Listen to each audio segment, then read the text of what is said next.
Good morning, everybody.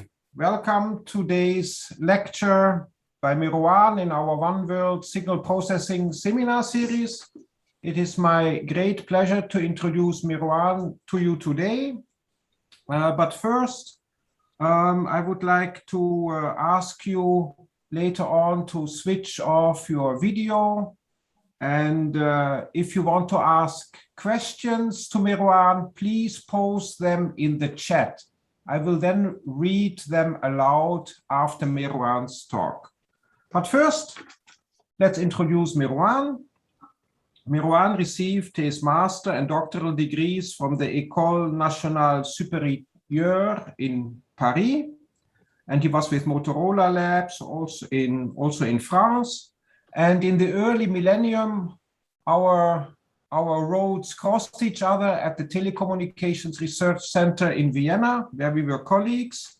And actually it was funny because when Ralph approached him, Ralph is also in the audience here today, I saw him, it was a big misunderstanding by Mérouane because he thought he would work on Chanel models, but actually it turned out that we hired him for channel models. And the rest is, of course, history. And after that, he was an assistant professor with the Mobile Communications Department at Euricom in Sophia Antipolis, and in 2007, appointed full professor at Centrale Supélec. He also chaired the Alcatel-Lucent professorship on flexible radio, and he was vice president of the Huawei France Research Center. Currently, he is a chief research officer at the Technology Innovation Institute of Abu Dhabi, and he leads jointly the artificial intelligence and telecommunication centers there. Mérouane, we are very glad to have you in for today. The floor is yours. Thank you very much, and it's true that it's been 20 years since our roads crossed, and many things happened since then. But yeah, I'm very happy to see all of you, and also giving this talk within this seminar series on signal processing. So my talk here is going to be more about what I think are the most promising future directions on which our community should start investing their time, and also where we should put our PhD students and also train our master students. And I called it Rebuilding the Theoretical Foundations of Communication and Computing. And I think this is a joint effort that needs to be done at the same time from the academic front, but also from the industrial front. Industrial in the sense that companies should also invest more and more time and money in doing more fundamental research. This is something that I had pushed for many years in Huawei, and thanks to Huawei, we established a center called the Lagrange Center in Paris, which is now basically 2 years old and having also some impact on basically the field of mathematics and computing. And that's one of also the reasons that I had pushed for that center to be built, because of the need from my side, at least from my point of view, to what I call here rebuilding the theoretical foundation of communication and computation. So as far as I'm concerned, I've been, of course, at the interface of basically academia and industry, and moving back and forth. And I think this is the good way to basically, at the same time, understand the needs of industry, to push back more research and fundamental research industry, and get back also to academia, basically to also revive basically the teaching and also the spirit of academia that I like so much. At the moment, I'm chief researcher at TII here in Abu Dhabi, and one of my mission is to build a telecom and AI center here, and also to push basically the movement of the Emirates within basically a more oil-based economy to something which is based on the knowledge economy by 2032. 2030, sorry. And this is something we can talk about afterwards if you're interested. So let's talk right now about what I call here the limits which are facing. I mean, many of you are already working on what we call 5G or post 5G or 6G, whatever you call it. And the question, of course, is how far we can go. And basically, as you all know, before starting devising, I would say, algorithms or doing some engineering design, you need, if you're a good researcher, to understand basically how far you are from the actual, I would say, kind of designs which are today. And if you look at already today at what we call the channel limit, we're already there. In many cases, basically the coding algorithms have been done, and basically the kind of of limits that were laid 100 years ago, let's say 1948 to be more precise, well, now we're reaching them, and the question arises how far we can go. The same thing is happening already today in the computing industry. And today we're also seeing a lot of need basically to reinvent how we do computing, because basically the way we're doing it in terms of doing a more densification of transistors within a given surface is giving us a lot of headaches. It's even a lot of headaches because of all the energy and all the consumption, but also the thermal implication that is happening. And we know that if we don't change the way we're doing it, then we're going to have some kind of wall that we need to face, and which is going to stop the whole industry as far as going. The same thing for the computing industry in terms of architectures. We all know that the classical type of architecture was put into place by von Neumann also 100 years ago, roughly 1948, and basically with a very good separation, because what we call basically the computing unit and the data and storage unit.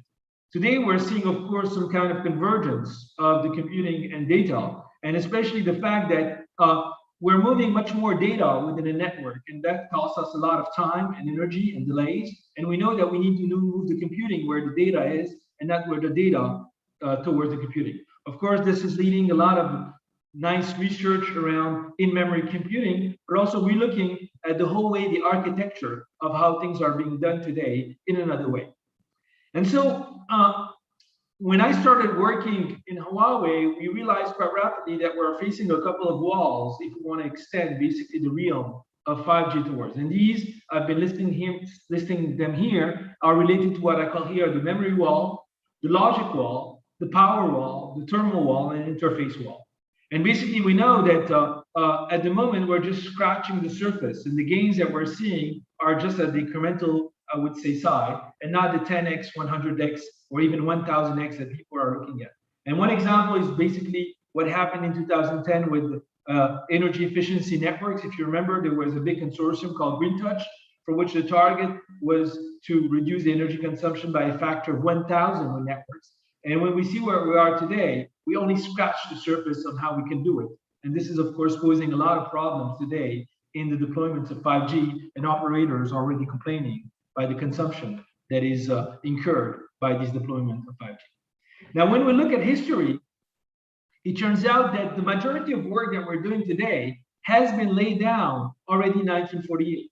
And we've been doing the engineering of those, I would say, flagship papers since 1948. And we haven't seen, basically, since that time, except some cases, new landmark papers that could guide us. And here, my big question that I want to push here is what kind of big directions we could push to have 100 or next century of engineering design based on those landmark papers.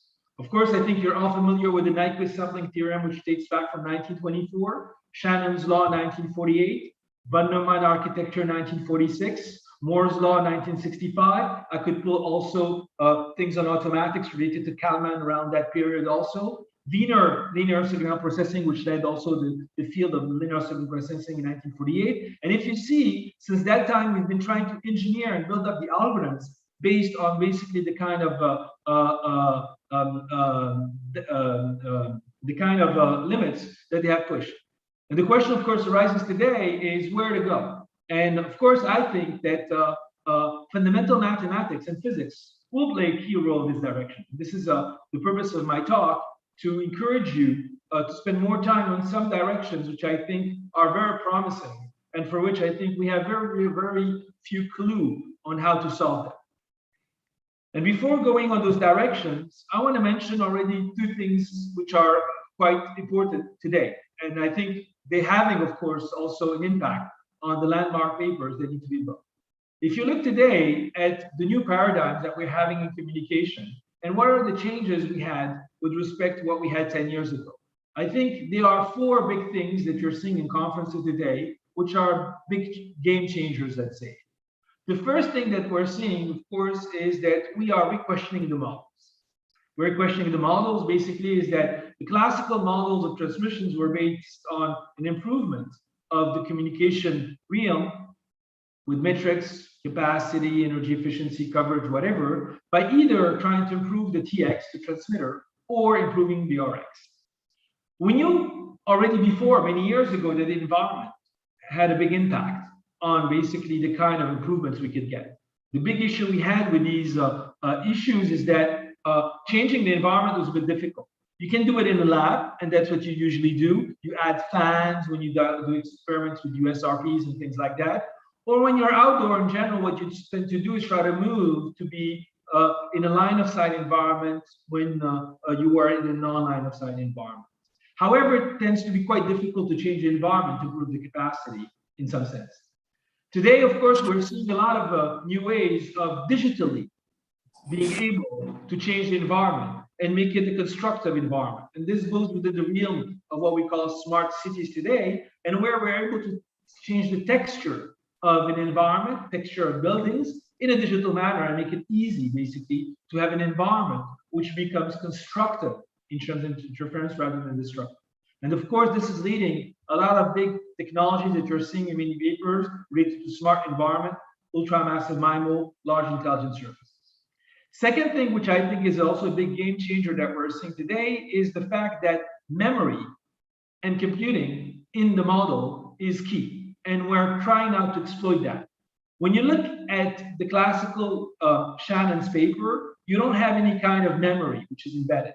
What it means by here, it means that whenever you transmit, well, the data that you got, well, you just throw it away, or you don't keep the path of your communication. Keeping the path of your communication changes drastically the way you communicate, because you can build a context within your communication. And building a context means that by exploiting that context, you need to transmit less bits to have the same impact or the same goal. We see it as humans in general, the more we talk, the less basically we need to talk afterwards, because there's some kind of common understanding which is built. And of course, this is leading a lot of interesting work related to what we call semantic communications, which was also put forward by Shannon in 1948 as what he called level B communication, distributed AI, and everything which is also related to having multi-agent system communicating, where basically we want to compute more to communicate less.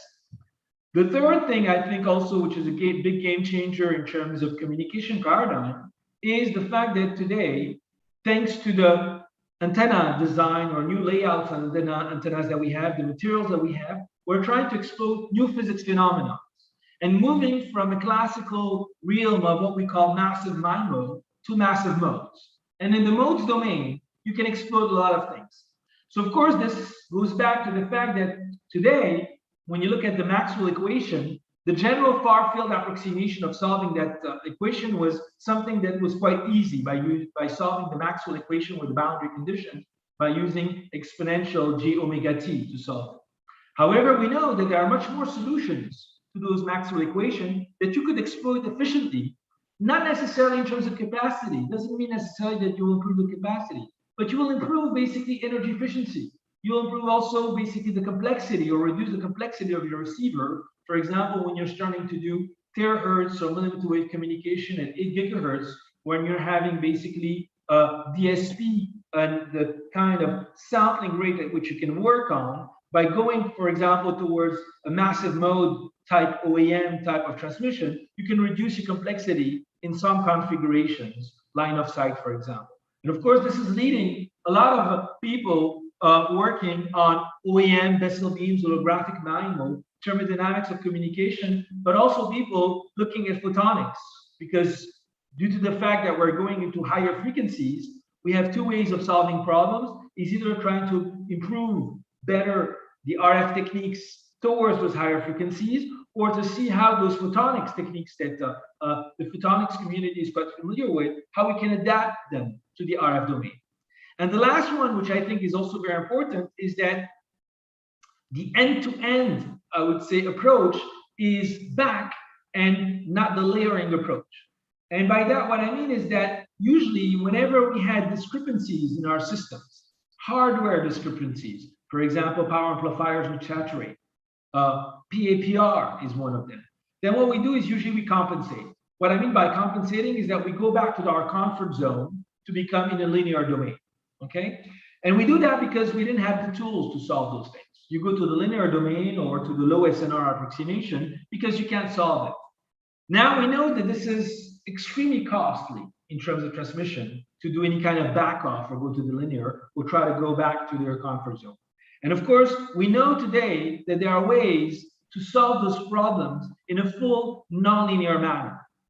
In optics, for example, this was a big issue. Today we know that we can find the eigenmodes of Schrödinger equations to what we call the nonlinear Fourier transform, for example. But there's also other cases, basically, in which for a given design of basically the kind of amplifier and hardware discrepancies, we know what are the right kind of waveform formats which are able to transmit in that. And this is, of course, thanks to some new results that are happening related to Bus-Gunn theorems and others in the nonlinear signal processing domain, for example. And this, of course, is opening a lot of new ways of doing communication called sparse communication, non-current communication, and nonlinear signal processing theory. Here, I think these four new paradigms are giving a lot of opportunities today for the community, of course, to move forward and reconsider a lot of things that we had taken for granted, and for which I think there will be some of these technologies emerging and that will be embedded in with what we call post-5G communication. Now, what I'm interested here is not about technology. I'm interested about science, and I'm interested here about what I think are the kind of landmark papers that need to be written by our community, and for which basically then engineers will start building basically the right kind of algorithms that achieve those limits. And I'm listing them here in terms of communication, and I'll be listing them there afterwards, also in terms of computing. And with the time I have, I'll spend, of course, in more detail in some of those directions on which I'm already working on, and for which, of course, I would like also to collaborate with some of you. The first one is what I call electromagnetic information theory, which is the combination of basically the classical information theoretic setting and basically Maxwell setting. I'll talk about it in more detail, and this is, of course, giving a lot of insight on beyond massive MIMO. The other is what I call here the nonlinear signal processing theory, and for which, again, I told you, we have a lot of work to be done in terms of building the right tools to solve nonlinear channels, and which are going to be happening more and more as we go in higher frequencies. Of course, within the nonlinear signal processing theory framework, I put also machine learning techniques, which are a subpart of that, because today we're also seeing a lot of good techniques which are solving nonlinear problems in terms of black box by using machine learning techniques. The third one, which I think is also important, is signals for time varying channels. This is not new.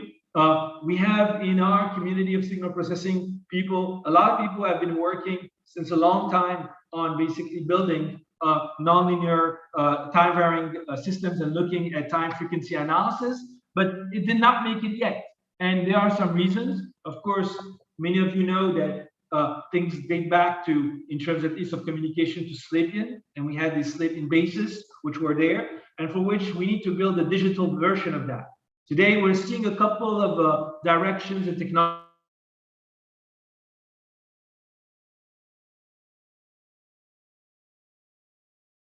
that we can move and solve once and for all the problem of time varying systems in an efficient way. The fourth one is about semantic communication theory. And as I told you, today, we know that the future is not going to be about communication with people, but communication with machines. Machines here are not intended with the M2M or machine-to-machine realm, but about intelligence and how you connect intelligence. And connecting intelligence is at the basis of semantic communication theory. I'll talk about it quite rapidly after. The other also direction, which I think is important, is super resolution theory.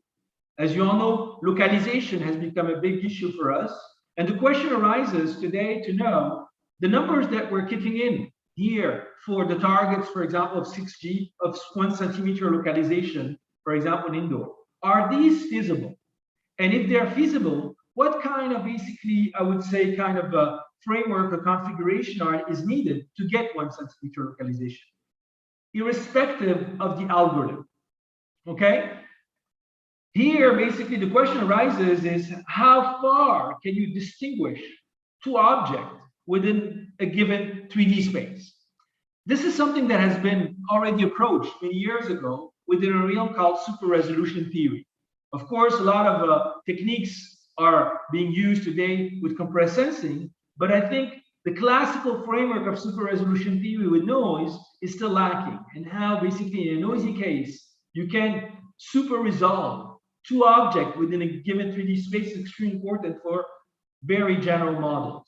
And of course, technologies which could emerge from that would be extremely important for the localization perspective. The other one is also multi-agent learning theory. Multi-agent learning systems is not new. We tried to put that within the framework of self-organized networks already within the femtocell, small cell realm around 4G. We didn't make it by using more or less game theoretic settings. Today, we're seeing with what we call deep multi-agent reinforcement learning techniques, ways to move forward with this basically mobile AI networks, where agents are able to communicate and learn by themselves the different configurations of the system. The big issue we have here is that we're far from being able to understand if the system will stabilize, will it converge for the algorithms that we're building. And we have no clue basically for a given configuration if it can be done. Of course, many of you know that this depends in many cases of the kind of utility functions that you'll be using. If they have some convex properties, then we can prove things. And whenever they don't have those convex properties in terms of utility that you're maximizing, it doesn't work. The community has also tried to approach that by using expected utilities. Why you do expectation whenever you want to work in the realm of signal processing is in general because if you do an expectation of a function, you convexify it. And if you convexify that function, it works quite well. But providing average performance, as you all know, is not good in general when you start building a system. Nobody wants 10 megabits per second on average. He wants some kind of quality of service requirements, quality of experience requirement, which is basically related to outages, and for which I think we need to find the right way of building them. The classical approaches related to game theory and Nash equilibrium are not the right way at this stage. I'll talk about it quite rapidly, but we need to move forward on building this convergence of game theory and AI, which could help in better understanding the feasibility of application of multi-agent learning systems. The other is, of course, signals for integrated sensing and communication, for which you all know is a big game changer today in communication, where we don't want anymore to use waves and the radio frequencies to send data, but also to see the environment, because we think that in the future we'll have machines which will be like us, and they need to see the environment, and basically we need to build the right kind of waveform format. Today, people are just trying to reuse the classical waveform and trying to showcase how to adapt them for sensing. People are trying to use OFDM for integrated sensing and communication. They're trying to use OTFS for integrated sensing and communication. But I think we need to go back to the start and try to understand what is the right one and how to build it, and then how to have a digital version of that, or maybe in an analog way. Another also direction which I think we spent time before, and for which we were very confident in 5G that work, was related to what we call large-scale communication theory, and especially NOMA, non-orthogonal multiple access, which did not make it. There are several reasons we can spend time on why NOMA did not make it. Of course, this is extremely important because the massive number of devices will only increase. And so today, I'm seeing papers trying to do NOMA plus OMA, or trying to do some kind of combination, but we don't have the right way to approach that problem with grant-free access and things like that. We need also to put it back to the basics and trying to look at what are the limits and being able to understand by taking, of course, the full kind of models, taking into account the signaling and everything. The other one also, which I think is important, is non-equilibrium information theory. I think big progress has been made there, thanks to a lot of results on the finite length coding case. But I think we're still far in understanding in the multi-user scenario how to do these approaches, and especially for this joint source channel coding approaches which should happen. Another also a point which I like to mention, and I'll finish by these three, which are very important for me because of experiences I had. The unifying of queuing and information theory is something that dates back to a paper which is quite known by Antoni Fermidas already in the Jubilee of Shannon's in 1998. And the idea, of course, is basically, we all know that the kind of gains that we're scratching at the physical layer, whenever you have people on top of you coming in, then you lose all those gains, because when you start having a good scheduler, basically all the scratching of 1, 2 dB, 3 dB that you're getting are lost. And this happened to me many times. And so, of course, the big question is how to work hand in hand.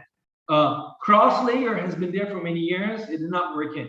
Okay, and now I think we need to relook at all the problems of how to do this joint, I would say, kind of optimization in another way. I'm seeing, of course, some papers trying to approach that through machine learning techniques. I'm seeing also some papers trying to approach that as what we call layering decomposition by Moon Qiong and others. But I think we're still far from a classical unification of queuing and information theory. The two other points are also important. One is the energy efficiency.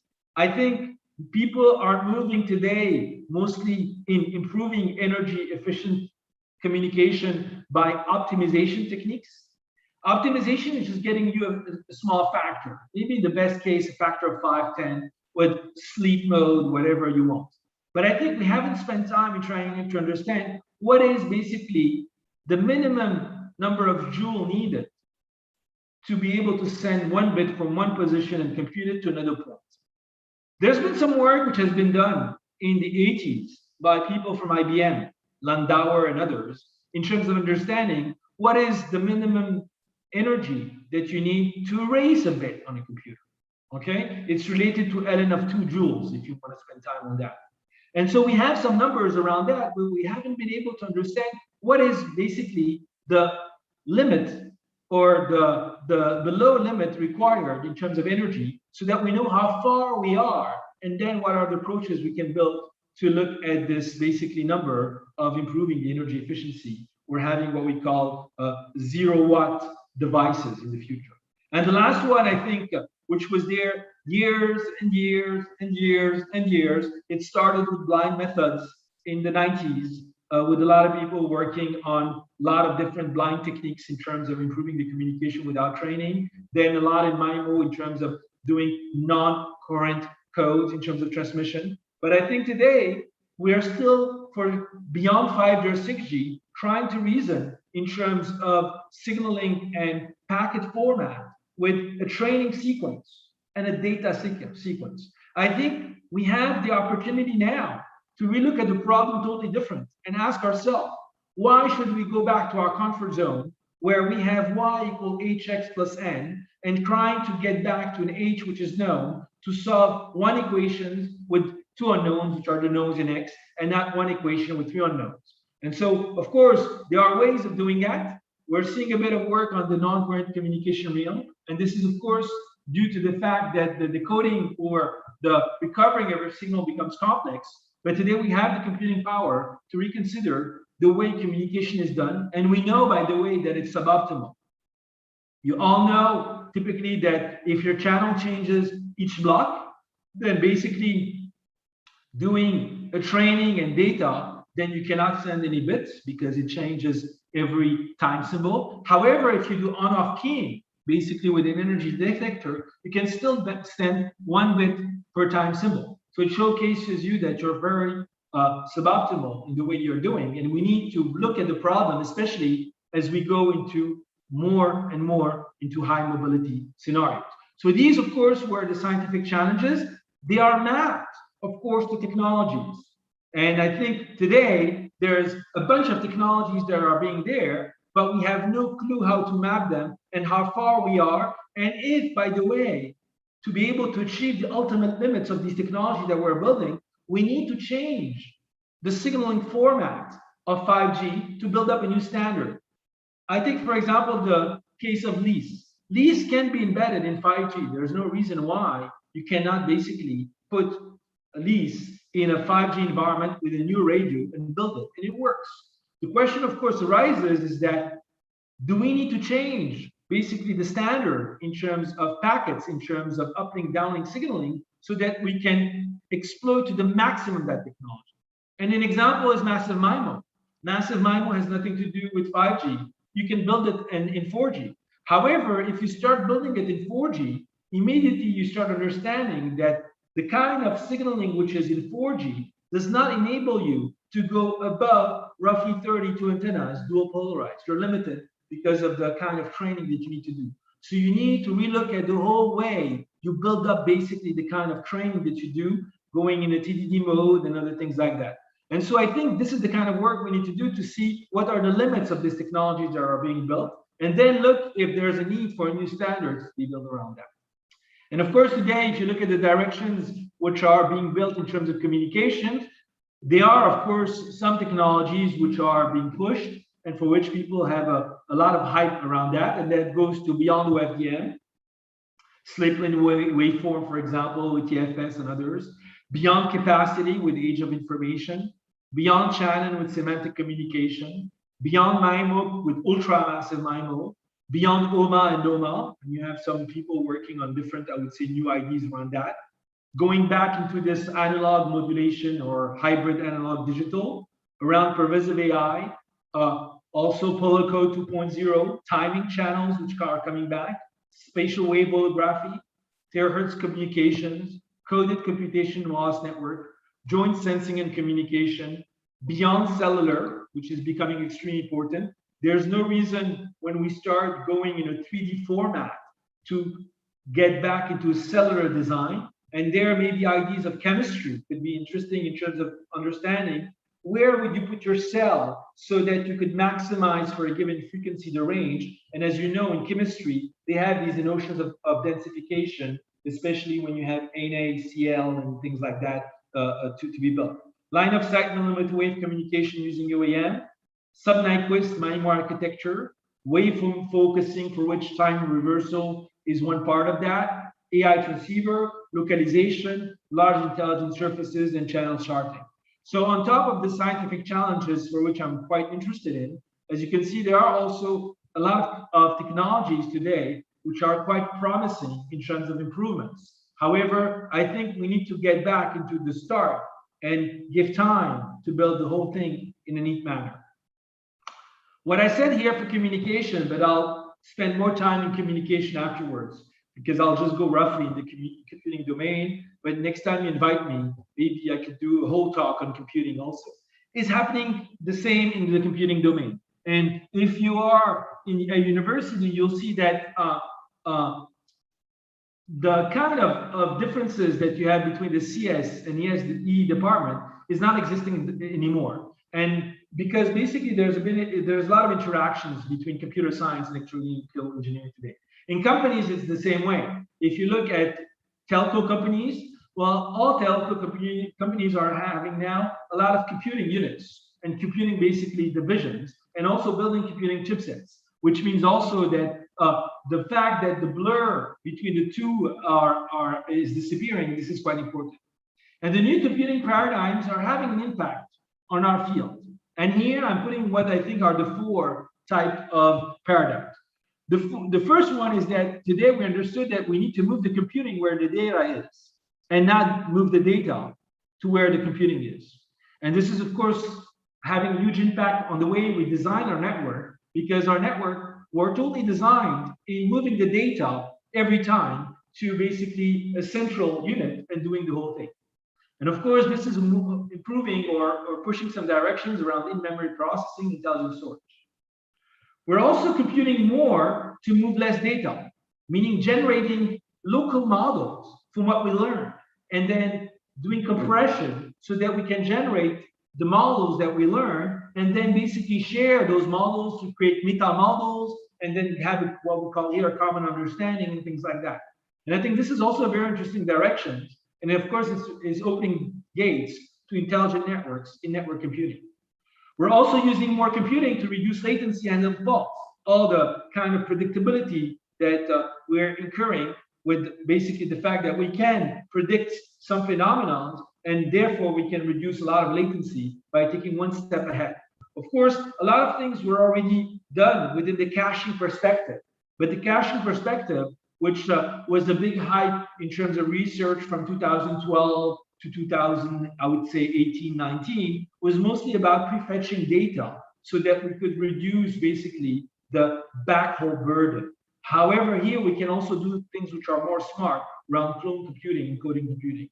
And then, of course, we're seeing a lot of computing, which is used exactly to revolutionize the way we're designing the system, and especially waveform design, things like that. And this is what I'm putting here, is use more computing to automate chip design. And I think in our field as signal processing, it's going to have a huge impact between people who are going to be more analytics and people who are going to look at more basically constructive solutions made up by computers in terms of design of waveform. In terms of scientific challenges, same thing as before, a lot of big things to work on and spend time and to put researchers and PhD students to solve basically what I call the landmark directions on which we can build the technology. And this goes to approximate computing theory. You don't necessarily need the results in detail. For people who do signal processing, they know it, especially when you start doing some kind of binary floating points and trying to understand. And in general, you see quite rapidly that you don't need to have the exact resolution that you want for a given result. For decoding experts, I think they're quite familiar with that. In memory processing theory, I told you about what you do: intelligent storage theory, intelligent networks theory, in-network computing theory, clone computing theory, coded computing theory, quantum algorithmic theory, Ising computation theory, spatial computing theory. I talked also about non-von Neumann architectures theory, which I think is the next big thing in computing, symbolic computing theory, and also, as you all know, and you're seeing a lot of work, especially for people doing Fourier transforms, which are being now looked at in the analog domain because of the consumption and because it's faster. You can do it in optical, for example, and other things like that. Okay, now I told you I will spend a bit of time on some of the directions I'm working on because I think it's worth giving you some ideas and for which I master. And I'm going to talk on some of them. Of course, I could spend time on all of them, but we don't have all the time. But I'll speed at least on the ones I think are quite important for you to have much more details on the rapid description I did. The first one is electromagnetic information theory. And so electromagnetic information theory is related to the fact that Shannon meets Maxwell. So the fact that Shannon meets somebody is not new.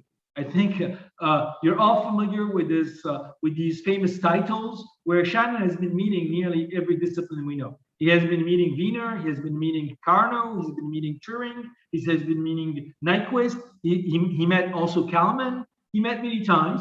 And many of the papers that we're doing when we start trying to converge to disciplines, well, basically, the question you can ask yourself about those papers is, what does it bring?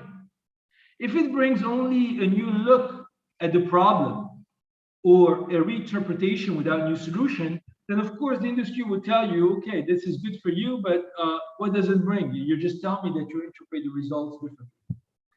In cases, it doesn't only do that. For example, I think you're all familiar with what we call the IMMC formula. Shannon meets Wiener, where basically the derivative of the mutual information, you can show that it's related to the MMSE. And this has had a small impact in our industry when people started to work on what we call the water filling formula.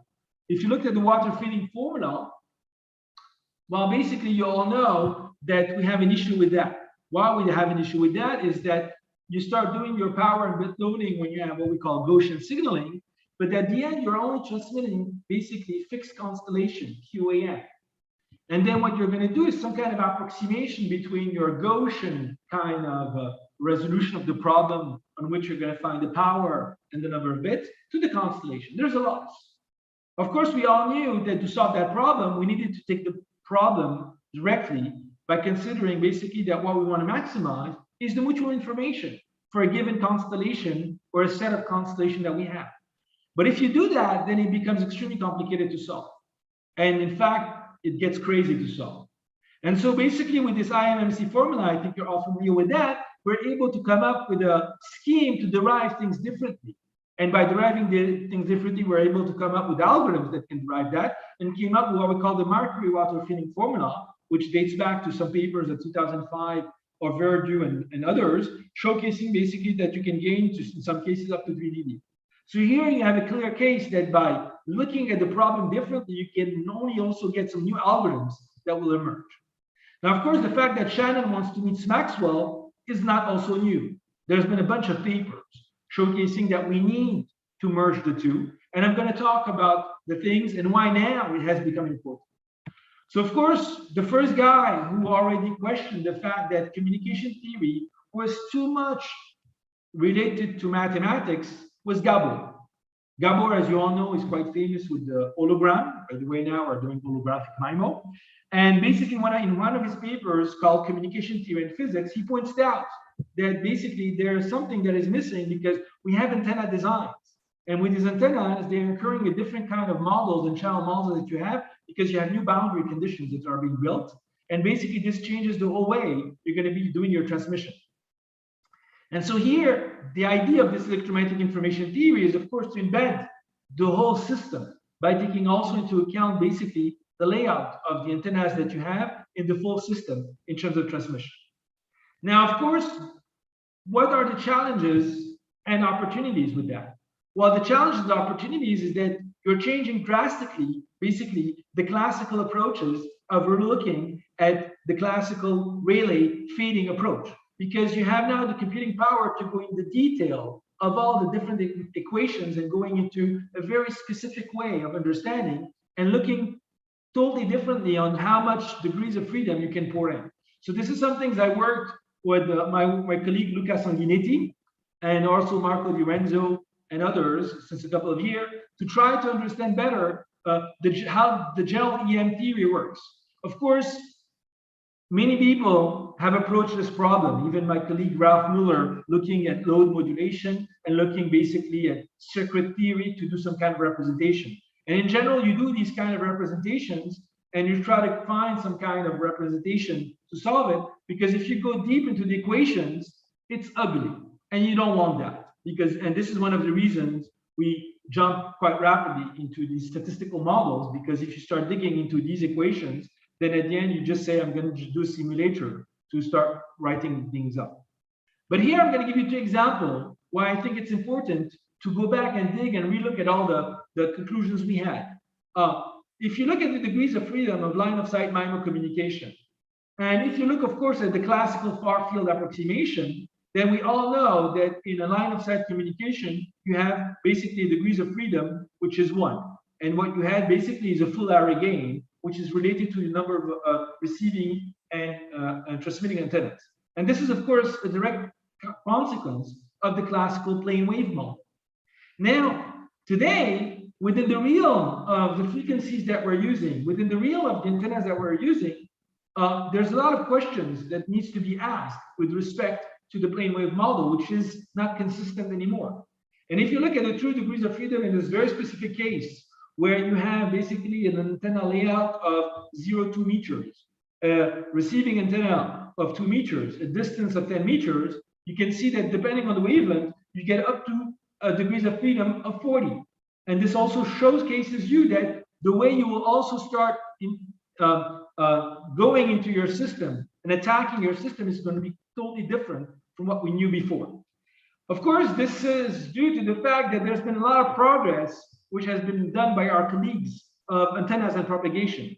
And if you have time, I would strongly encourage you to start reading the papers which are published by our colleagues from the community of antennas and propagation, and from which they have captured quite early what I'm saying here. I think our community captured that quite late, except some cases like Ralph and others who understood quite rapidly the need to understand how the antenna had an impact in all these things. And this is due to the fact that today we have a bunch of new designs which are having a huge impact on how we looked at the problem and the models we have. And this goes from phase array radars to terahertz technologies to arrays and reflect arrays. And here you have all these buzzwords that you're seeing around. Second thing I think is also important is the non-signal linear signal processing theory. I think you all know that the channel is linear because of the Maxwell equation, but at the end, when you do your transmission, well, you embed into basically some kind of system in which we have nonlinearities. And these nonlinearities are impaired by many of the hardware that we're doing. Second nonlinearities is also because some mediums are nonlinear per se, and for which basically because of those nonlinearities, we need to look back at how the issues. And I think also with the kind of new ideas that we're doing with reflect arrays, active or passive, and how the environment is going to have some kind of impact, we're going to have more and more nonlinear mediums in which we need to transmit. And so the problem, of course, on how you dig into nonlinear problems is extremely complicated. Here I want to talk about some new results which have been done, typically what we call the inverse scattering transform, for which my colleagues in Huawei, when I was working with the hardware, we were able to push that technology for what we call the nonlinear Fourier transform, and for which we were able to solve basically these nonlinear equations to be able to find what are the right eigenmodes to do that. And basically for that, you get some huge improvements on how you do it. And I think this is the kind of work we need to do also for the kind of terahertz communication that we're encountering today, and for which we need to relook at what are the good signaling formats to do that. Unfortunately, today, the things which are used, of course, are progressing, or are mostly basically either based on computing power, some work intensive, which are done by colleagues and also my ex-PhD student, Jacob Hoydis, who's doing a wonderful work on basically end-to-end learning using machine learning and AI techniques, but also Emil and others working on everything which is related to Muslim decomposition and going there. But I think we're also scratching the surface and especially not fully understanding the potential and how far we can go with that. The third one that triggered a lot of interest for me is what I call here multi-agent learning systems. And why it triggered a lot of interest on my side is because, of course, as I told you, I think that 2G was mostly mobile for voice, 3G was mostly mobile for data, 4G is mostly for mobile for internet, 5G is mostly mobile for things, 6G is going to be mobile for machines. And when you have machines, you need to understand how you connect intelligence between them. And therefore, you need to relook at how these things communicate. And of course, at the basis of that is basically the fact that what we call, in some sense, intelligence is related, of course, to these techniques which are related to deep learning, which have huge progress. I don't know your background on machine learning. I'll give you just a hint on why it has become so important in our discipline and how it's relooking at the problem of communication as we did before. For this, I'm giving you two examples here. One on the left is basically a ballistic kick. And on the right, as you all see, is Newton. Now, if you want to do ballistic kick, you have two ways to solve it. The first way is that you have what we call the Newton equations. If you have the Newton equations, then you're happy because you can, and this is an exercise when you're 18 years old, you can basically find what is basically the angle you have to kick for a given distance. Second case is that you don't have Newton. And this is, in many cases, the problem that we have in networks, because the models that we have are not able to capture the complexity which is rising. And so what you're going to do in that case, well, you're going to generate a lot of data related to many kicks to you. So you're going to kick the ball many times and write in two columns, distance, angle, distance, angle, distance, angle, distance, angle. Next time your boss asks you to kick a ball a given distance, let's say 400 meters, you're going to look at the database and see if 400 meters is in the database. This is not new. This is called data mining. And basically, you still need to find some fast search algorithms, but it has nothing to do with what we would call some kind of intelligence. Second thing is when the distance is not there. This is when it gets interesting. You're all signal processing experts. If the distance is not there, then you're going to do some kind of regression and say 400 meters is basically 350 because I had it, and 380, and then you have 450, and you're going to do some kind of mean of the distances, and you're going to be able to find what is the right regression you're going to do in the angle domain. Okay, so it's just a little regression that you do. We know today that to do that, you can do it either mathematically, or today we have basically a black box approach, which will learn this function approximation, and for which you're going to input all the distances and get all the angles, and where you're going to learn the function, and next time you have the distance, you get the angle. So it's quite surprising because with this approach I just showed you that you're able to, let's say, replace Newton equation. You can, of course, with this approach also replace Maxwell equation. You want to know what is the electrical field in one point. If you have many measurements, any kind of regression will help you to do that. Now, of course, this seems quite interesting, and especially for us. You want to do beamforming, for example. Okay, if you want to do beamforming, it's quite tedious to understand what is basically precoder, what is a zero forcing, what is the band at which you're doing it, depending on the context and environment that you're doing, and to find how you're going to do your beam based on the classical CSI that you need to get. It becomes cumbersome. One way to do it is that you beam for various positions that you have labeled in your space, and next time a new guy is in a given position, well, you're going to find where is the right beam based on the set of beams you have, without even understanding what is a wave, what is basically precoder, what is a signal processing, what is noise, because basically you're going to do that. So it sounds magic, and this is, by the way, something that my teams have been working on and pushed. It's called AI-based massive MIMO, for example, okay, where you do those techniques. Now, of course, there are some caveats, otherwise the story would be nice. The caveat, of course, the first one is basically that when you start learning and doing your kicks when it's sunny, in this example, well, when it's windy, you're lost, because what you learn, you have to relearn it every time. So it costs you a lot of energy to do that. And we know it. Of course, there are people telling you that transfer learning can help, but said that, you still need to do for every configuration. For example, for the AI-based massive MIMO beamforming, well, once you did it, depending on the new configuration, morning, night, changes, things like that, you need to relearn every time the whole system that you did. When you add a new cell, it creates interference, you need to redo things every time. And so it can get a bit costly in terms of doing that. Second thing also, which is quite important, is that the input-output parameters are not clear. I went quite fast in the example I gave you by telling you that there was a one-to-one mapping between distance and angle. In fact, the initial speed is very important in this example, okay? And so basically, it's hard in general to capture what are the input-output parameters of your problem. Otherwise, you'll be trying to find a cancer, for example, in the health industry, out of blood pressure, because you had a lot of blood pressure cancer. Next time somebody has blood pressure, you'll try to identify. We know that's not possible. And the third caveat of this approach, which seems quite nice, but it works, is the fact that whenever you kicked on Earth, you have no clue on how to kick on the moon. And this is drastically due to the fact that the kind of techniques that we're using today are mostly based on what I call classification, some kind of correlation based, and they're not trying to capture basically the kind of invariance that you have in the data, okay? And because gravity, as you all know in this case, if you want to learn it, it's an invariant. You have to understand what are the invariances. And so you need new techniques which are not based on this black box regression, deep learning approach, which are mostly related to these basically more geometric topological techniques, and for which a community, by the way, is working on.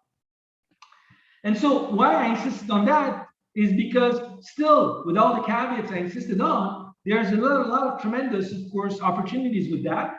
And the opportunities are so important that the whole industry has been pushing also the fact that computing is now done at the device level, which of course open gates to understand how multi-agents interact. Because now we're building basically devices which are able to take decisions based on the data they have, or take some kind of learning experience based on the things they have. And of course, this is opening the gate to what I call here pervasive AI, and for which we have no full understanding of how the network will behave totally if you start pouring the whole intelligence within the edges. Of course, the right architecture is still open also for us. And I think it's very important to understand what kind of architecture we need to build. There is no reason why cellular is the right approach when you start having native AI networks, okay? And of course, this is also related to the kind of KPIs that we have. If you have privacy constraints, if you have latency constraints, if you have coverage constraints, then we know that we need to pour in more and more intelligence in the device and now bring the data around that. Of course, what I'm saying here is not new. Some people, dates back many years ago, have tried to capture the notion of having a brain network with intelligence everywhere and trying to look at the problems. There is a famous paper of Simon Hyken called Cognitive Radio, Brain and Power Wireless Communication. Of course, you can date it back also to before to give credit to people who work in SDR, things like that. I don't want to mention who is the original person who did that. But the question, of course, is that if you suppose that each terminal has a local DNN or some kind of algorithm, how does the system behave? In the realm of game theory, when you look at the problem where you suppose that the agents are rational, but here there's no notion of rationality, This has been solved, where at least people have tried to capture one solution of that. But I think when you look at the problem of not assuming any kind of rationality, but just saying, suppose each terminal has a local DNN with a set of data related to its environment, how the system behaves, it's open. I just want to mention that, of course, in the case of rationality, which has nothing to do with the problem I want to express here, people have tried to solve it through a notion called the price of anarchy. I worked on a couple of years of that, and where basically you can understand what is the penalty you have with respect to a centralized system when you decentralize basically the decision. And this is usually done with respect to the utility function you want. So if the utility of maximization of each agent is defined by a certain function, if it's a polynomial of degree 1, I can bound basically the price of anarchy by 4/3. If basically it's a polynomial of degree 3, I can do it also, which is quite interesting because it gives you rapidly what is the loss you have between a distributed system and a centralized system when you start looking at a notion of here rationality within the setting. And I can also prove things related to stability of your system and things like that. However, in the system that I'm mentioning here, it's not possible. I'm saying that it's already 56, at least for the time. I'll go rapidly because I want to answer a question, but just to let you know that super resolution theory is also another way of looking at the problem of localization that I mentioned before. This goes back to Ernst Abbe. There has been some work on super resolution imaging, and super resolution imaging is totally about how you can extract high-end spectrum from low-end spectrum and how you can reconstruct the system, which is exactly the problem of localization. You have a certain number of measurements and you like to reconstruct the whole 3D to be able to discriminate between two objects and have this continuous reconstruction. Work has been done by people like Condes, Subnyquist, compressed sensing, but I think in the case of noisy data and the models we have, we're quite far. And the community, from my point of view, has been also mostly working on algorithms, music and others, for which basically, and looking, of course, at the primary bound, things like that. But I think here we have a chance to put the whole paper at the beginning and looking at the problem as it is and try to solve these questions that I'm putting here, how to extend this to 3D signals, because we will need to localize in 3D because next generation communication is going to be at the 3D level. What are the ultimate limits to sensing and measurement in the presence of noise? What is the impact of noise? How do we attain those limits? And how we can use more advanced models than basically the classical multi-path channel. Thermodynamics is also another question I wanted to raise here, where I told you about this energy efficiency. I think the approach we're taking today is not the right way because we're mostly looking at optimization techniques. We know that already with going towards more data rate, this energy has increased. We know, and these are figures of a paper of MIT showcasing that by using AI, the problem will be even worse in the future in terms of carbon footprint of our systems, and for which we need to find ways to solve this problem. There are already some papers who have tried to approach this, and I think we need some people working on those to be able to adapt them to our disciplines. Seth Lloyd has been working on the ultimate physical limits to computation. There are some physical limits to communication when you look at the point-to-point in terms of course, energy. And this goes back, of course, to the physics constants, like Boltzmann constant, things like that. And for which I think we need to know what are the limits we can achieve and then draw a map from that. Signals from time-varying channels.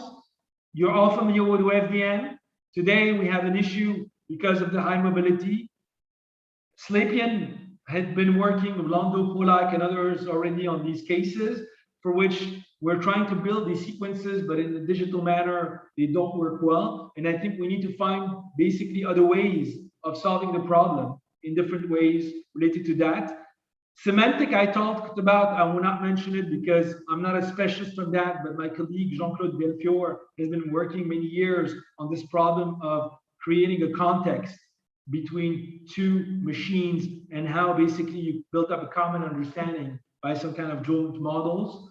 You can look at his papers. There are, of course, a problem in terms of the definition of what is semantic communication. And you can look at other papers that have been done within that realm, and also the kind of semantic codes which are now being built by many colleagues around that. I told you about signals for integrated sensing and communication. It's a big issue.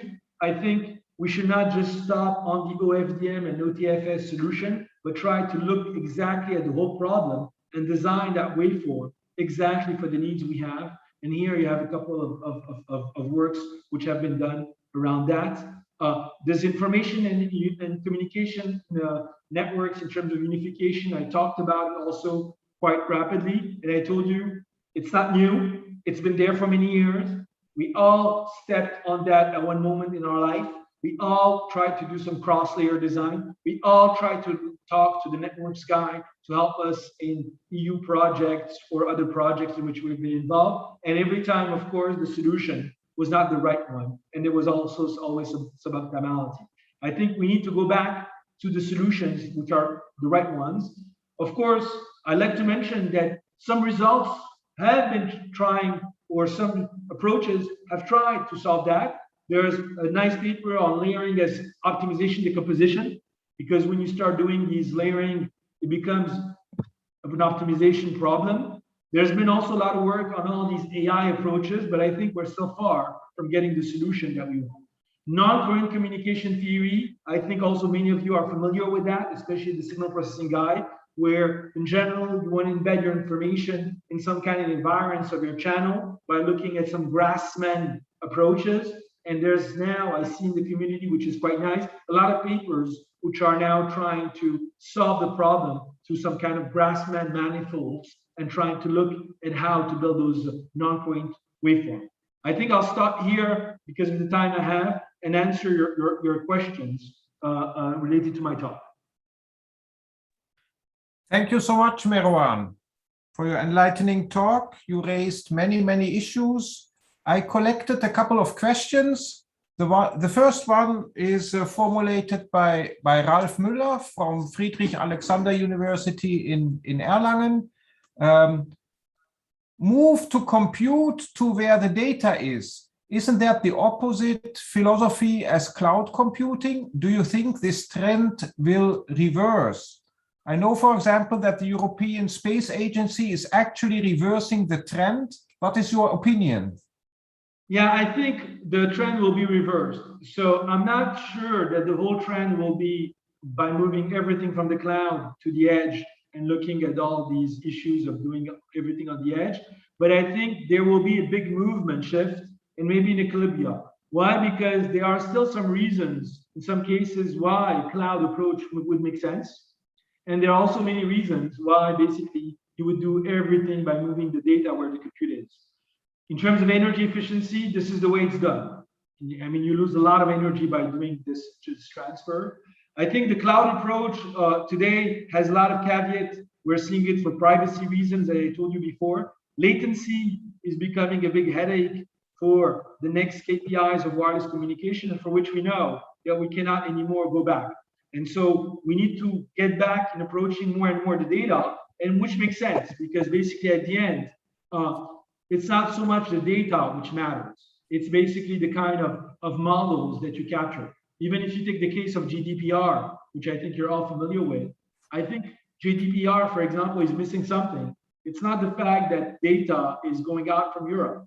I mean, if you can capture the models or can capture the models from the data and extract those models and take them away, that's just enough. And I think this is the kind of philosophy which is pouring in right now. Thank you so much.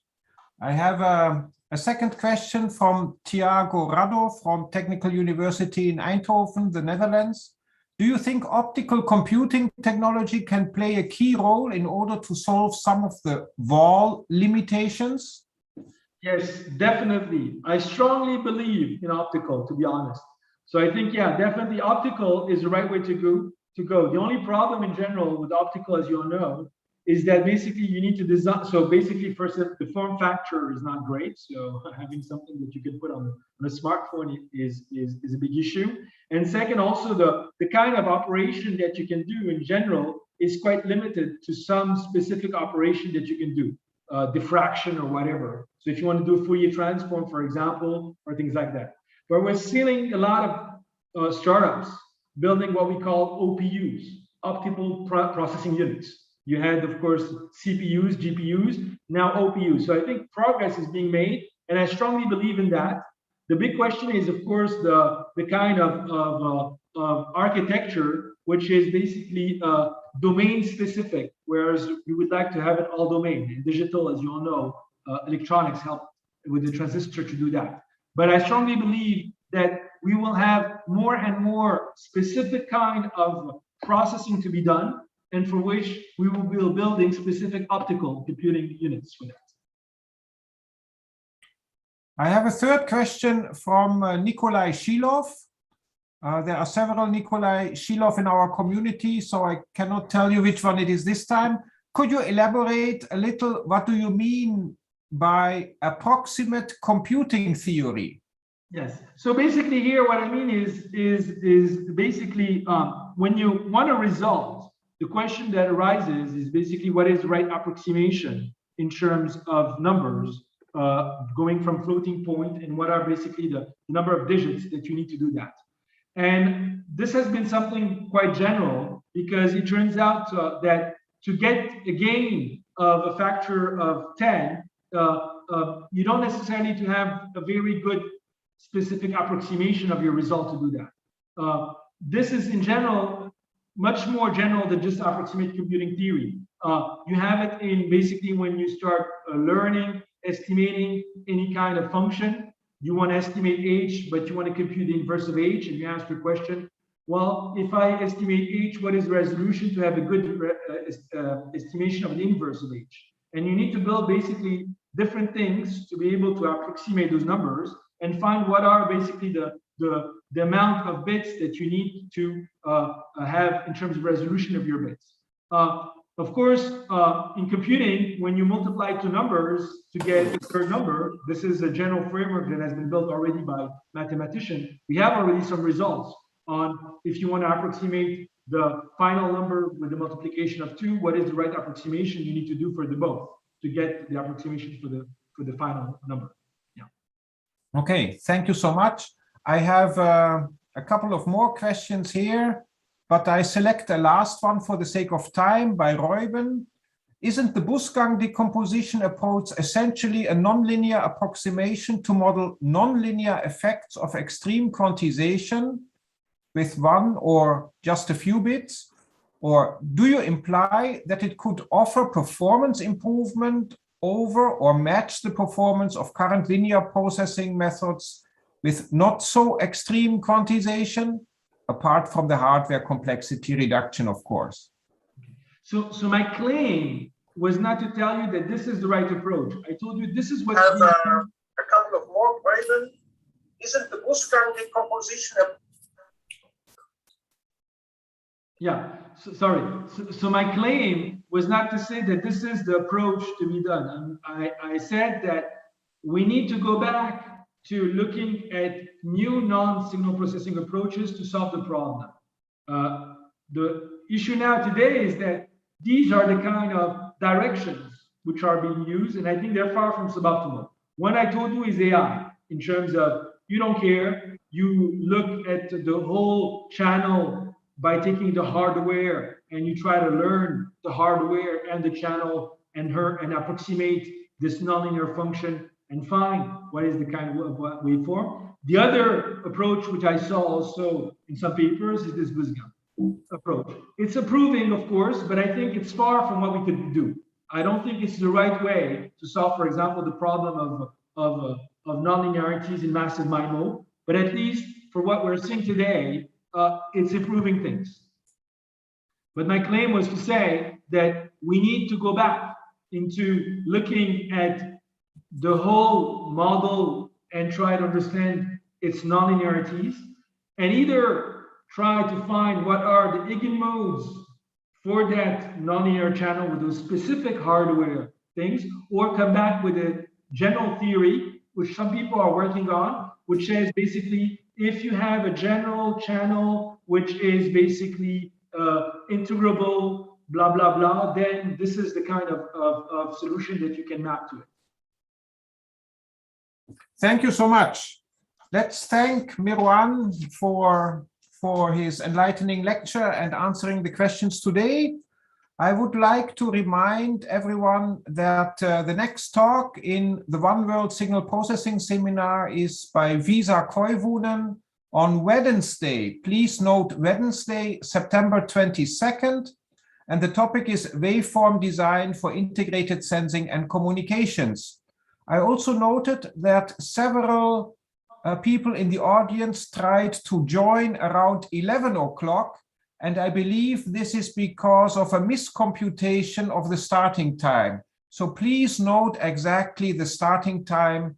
Next week, it will be 10 a.m. Paris time, 10 a.m. Paris time. Please do the computations according to the complexity issues mentioned by Mérouane. Thank you. Bye-bye.